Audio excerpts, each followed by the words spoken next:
जी अस्सलाम वालेकुम। अब हम बात करते हैं टाइम जोन्स के ऊपर कि टाइम जोन्स जो है दुनिया में मुख्तलिफ टाइम्स क्यों पाए जाते हैं, डिफरेंट टाइम्स पाए जाते हैं। एक मुल्क में एक टाइम होता है, दूसरे मुल्क में दूसरा टाइम होता है। ये क्यों होता है, इसकी क्या वजह है, इसका बेसिक कॉन्सेप्ट क्या होता है, इसको समझने की कोशिश करते हैं। सबसे पहले आप इस बात को समझिए कि ये जो टाइम जोन्स होते हैं ना, ये आपने पढ़े हैं कि ये जो ज़मीन की रोटेशन होती है अपने एक्सेस पर जब वो रोटेट करते हैं। देखें, मैं आपने मूवमेंट पढ़ी है। ज़मीन की दो तरह की मूवमेंट्स होती हैं। एक को हम कहते हैं रोटेशन, एक को हम कहते हैं रिवोल्यूशन। रोटेशन उसको कहते हैं जब ज़मीन अपने एक्सेस पर, अपने महवर पर खुद ही घूमता है, वेस्ट से ईस्ट की जानिब। ठीक है, सही है। और एक होता है रेवोल्यूशन। रेवोल्यूशन उसे कहते हैं जब ज़मीन अपने मदार में, अपने ऑर्बिट में, अपने ख़ास रास्ते पर सूरज के इर्द गिर्द रिवॉल्व करता है, तो उसको हम कहते हैं रेवोल्यूशन। तो जो रोटेशन होता है उससे दिन और रात तब्दील होते हैं, टाइम जोन्स बनते हैं। और जो रेवोल्यूशन होता है उससे सीजन्स आते हैं। ठीक है ना, उससे मौसम बदलते हैं। वो चीज़ तो आपने समझी है। ठीक है, अब ये जानिए लीजिए कि चूंकि ज़मीन जो है वो गोल है और टिल्टेड भी है, तो जिसकी वजह से सन जो है वो डायरेक्टली पूरे अर्थ सरफेस को स्ट्राइक नहीं करता। तो इसकी वजह से क्या होता है, इसकी वजह से ज़मीन पर कहीं पर दिन होता है, कहीं पर रात होती है। इसको हम कहते हैं सर्कल ऑफ इल्यूमिनेशन। वो भी आपने पढ़ा, सर्कल ऑफ इल्यूमिनेशन को भी आपने समझा। अब ये आते हैं इस बात को कि अब टाइम जोन्स के हवाले से बात करते हैं कि पहले क्या होता था, पहले टाइम्स कैसे होते थे। घड़ी तो पहले बन चुकी थी, टाइम तो पहले मौजूद था, लेकिन किस जगह कौन सा टाइम होगा ये तयशुदा नहीं था। 19th सेंचुरी तक हर सिटी में एक क्लॉक होता था और उसमें अपना ही टाइम होता था जो फिक्स होता था, जो वहाँ के लोगों ने फिक्स किया होता था कि अब यहाँ ये बज रहे होते हैं। ठीक है, अब उसमें क्या होता था कि जब दो शहर या दो ममालिक, ममालिक तो नहीं, शहर ही कह सकते हैं, क्योंकि उस वक्त ज़्यादा टेक्नोलॉजी तो इतनी नहीं थी, एरोप्लेन्स वगैरह तो इतने नहीं थे। तो जब वो तिजारत करते थे तो उसमें कन्फ्यूजन होती थी कि कौन सा माल कहाँ पर पहुँचाना है, किस टाइम पहुँचाना है। तो ये जो ट्रांसपोर्ट में ये मसाइल पैदा हुए, तो इस मकसद के लिए 1884 में वाशिंगटन डीसी अमेरिका में एक इंटरनेशनल मीटिंग हुई। उस कॉन्फ्रेंस का नाम था इंटरनेशनल मेरिडियन कॉन्फ्रेंस, जिसका मकसद था पूरी दुनिया के लिए एक टाइम जोन मुकर्रर करना, एक टाइम देना, टाइम मीन फराहम करना कि हम ये समझें कि किस शहर में कौन सा टाइम होगा, ये पहले से तयशुदा हो, ताकि इससे बनने वाले मसाइल को काबू किया जा सके। तो इस इंटरनेशनल कॉन्फ्रेंस में यह फैसला किया गया कि कोई ऐसा 0 डिग्री लॉन्गिट्यूड हो जो हमारे लिए स्टैंडर्ड ऑफ टाइम हो, कि वहाँ पर हम टाइम को फिक्स करें और फिर उससे कितने डिग्री पीछे कितने डिग्री आगे उसकी को हम तय करें। ठीक है, तो इसमें यह फैसला किया गया कि ग्रीनविच मेरिडियन, ग्रीनविच जो इंग्लैंड में है, एक जगह का नाम है, वहाँ पर एक meridian, prime meridian 0 degree longitude को ड्रॉ किया गया और वही प्राइम मेरिडियन डिक्लेयर किया गया पूरी दुनिया के लिए। ठीक है, जिसको हम GMT कहते हैं, ग्रीनविच मीन टाइम, वो ड्रॉ किया गया और उसके बेस पर पूरी दुनिया का टाइम जोन क्रिएट किया गया, डेवलप किया गया। फिर वहाँ पर रॉयल ऑब्जर्वेटरी ग्रीनविच एक इदारा बनाया गया, जहाँ पर जो 0 डिग्री लॉन्गिट्यूड है उसको जो ड्रॉ किया गया, तो वहाँ पर एक इदारा रॉयल ऑब्जर्वेटरी ग्रीनविच के नाम से बना दिया गया। ठीक है, अच्छा, तो अब क्या हुआ, अब साइंटिस्ट ने क्या किया कि पूरी ये जो अर्थ रोटेशन है उसको एक सोलर डे डिक्लेयर किया और पूरे इस सोलर डे को 24 इक्वल पार्ट्स में, जिसको एक एक पार्ट को एक एक आवर का नाम दिया, एक एक घंटे का नाम दिया, वो डिवाइड किया।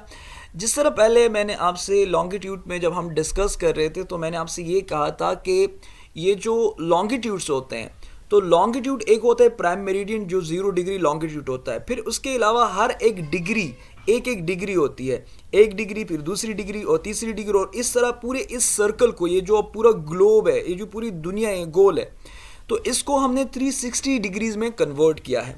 ठीक है, यहाँ तक तो आपको समझ आई बात कि एक प्राइम मेरिडियन है, प्राइम मेरिडियन से फिर एक एक डिग्री को होते हुए पूरी दुनिया को वापस यहाँ प्राइम मेरिडियन तक पहुँचने में 360 डिग्रीज लगते हैं। और आपने ये भी पढ़ा था कि एक डिग्री जो है वो 69 माइल्स यानी 111 किलोमीटर्स की होती है। और फिर मैंने वहाँ पर यह भी चीज़ डिस्कस की थी कि एक आवर जो है वो 15 डिग्रीज पर मुश्तमिल होता है। यानी अगर एक मुल्क में 1 बज रहा है तो उसके 15 डिग्री के बाद, यानी 15 डिग्री पहले जो आएगा वहाँ पर 12 बज रहे होंगे, और इस जहाँ पर 1 बज रहा है तो उसके 15 डिग्री बाद 2 बज रहे होंगे उसी टाइम।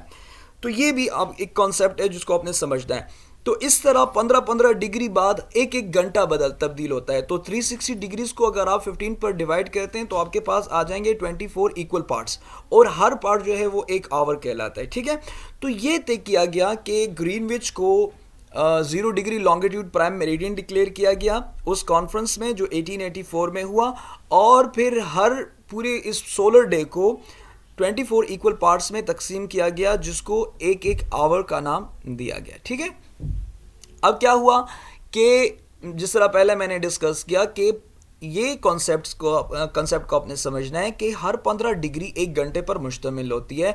तो अब आप देखें, ये जो आप नीचे पिक्चर देख रहे हैं ग्रीनविच मीन टाइम है, ये एक प्राइम मेरिडियन है जहां पर GMT अगर 0 है, यानी अगर यहां पर 12 बज रहे हैं, ठीक है, तो इसके इस साइड पर चूंकि आपको ये मालूम होता है कि और जो है किस तरह रोटेट करती हैं, अर्थ इस तरह, ये वेस्ट है ये ईस्ट है, तो वेस्ट की तरफ से इस तरह रोटेट करती है, ठीक है ना, अपने एक्सेस पर यहाँ इस तरह रोटेट करती है। तो अगर सूरज यहाँ है तो सूरज जब यहाँ रोटेट करेगा तो यहाँ पर पहले दिन होगा, यहाँ पर होगा, जाहिर बात है यहाँ पर होगा। इसका मतलब है कि GMT ग्रीनविच मीन टाइम में अगर यहाँ पर 12 बज रहे हैं तो यहाँ पर 15 डिग्री पर 11 बज रहे होंगे।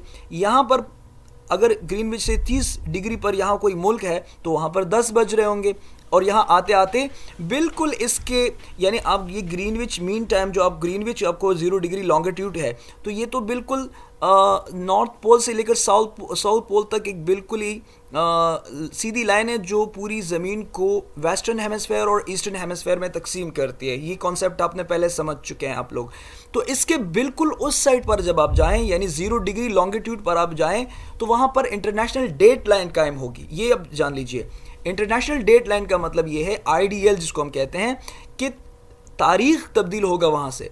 मिसाल के तौर पर अगर यहाँ पर 12 बज रहे हैं दिन के, ठीक है, तो वहाँ पर रात के 12 बज रहे होते हैं, वहाँ पर तारीख चेंज हो जाएगी। ये भी एक बड़ा टेक्निकल पॉइंट है। तो इसका मतलब ये है अगर कहीं पर यहाँ पर दिन के 12 बज रहे हैं और यहाँ पर आज कौन सी डेट है, आज फॉर एग्ज़ाम्पल है 1 अप्रैल है, ठीक है ना, या 2 अप्रैल है, तो यहाँ पर 2 अप्रैल है, 2 अप्रैल इंग्लैंड में अगर यहाँ दिन के 12 बज रहे हैं तो इसके बिल्कुल उस पार जो 0 डिग्री लॉन्गिट्यूड होगा, जो उस पार होगा, तो वहाँ पर रात के 12 बज रहे होंगे और वहाँ पर डेट चेंज हो जाएगी। तो वो आइडियल होगा, ये ग्रीनविच मीन टाइम होगा, और इसके उस साइड पर जो 0 डिग्री लॉन्गिट्यूड होगा वो इंटरनेशनल डेट लाइन होगा।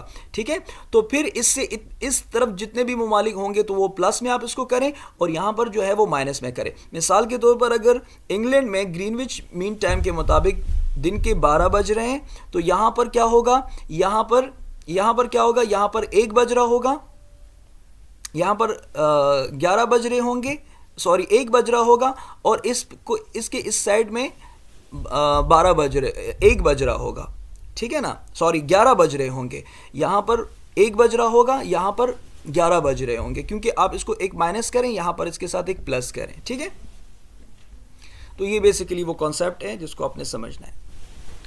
Thank you so much. इसमें कोई क्वेश्चन नहीं है, आप इस कॉन्सेप्ट को ज़रा समझिए। अल्लाह हाफिज़।